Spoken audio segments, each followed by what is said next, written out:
মাসখানেক আগেও বাংলাদেশ ফুটবল ফেডারেশনের নির্বাচন করার ব্যাপারে দৃঢ় অবস্থানে ছিলেন চারবারের সভাপতি কাজী সালাউদ্দিন। তবে সেখান থেকে আকস্মিক সরে আসলেন তিনি। বাফুফে কার্যালয়ে এক সংবাদ সম্মেলনে আগামী নির্বাচনে অংশগ্রহণ না করার ঘোষণা দেন Salauddin.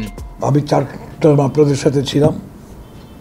I consider myself two be very lucky যে এই সুযোগ আমার জীবনে আসছে।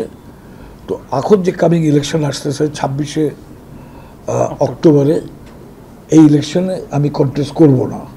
16 বছর দায়িত্ব পালনে সাংবাদিকদের সঙ্গে লম্বা সময় কাটানোয় ধন্যবাদ জানান তিনি।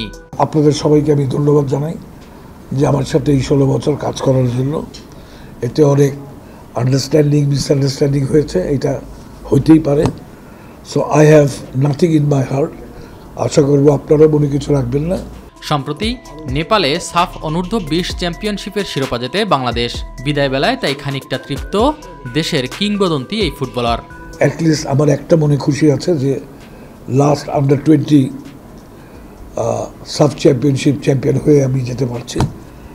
So that is a good thing for me, আমার নিজের পার্সোনাল ইয়ের জন্য। 26 অক্টোবর বাফুফের নির্বাচন পেছানোর দাবি ছিল। এ বিষয়ে ফিফার কাছে আবেদনও জানায় দেশের ফুটবলের অভিভাবক সংস্থাটি। তবে ফিরতি চিঠিতে ফিফা সাফ জানিয়ে দেয় নির্বাচন পেছানো যাবে না।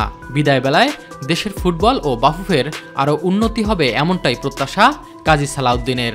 লেটস হোপ যে বাংলাদেশ ফুটবল ফেডারেশনের যারা আরও উন্নতি হয়, বাংলাদেশ ফুটবল ফেডারেশন যেন এই ফিউচারে খুব ভালোভাবে থাকে এবং ফুটবল যেন ভালোভাবে থাকে।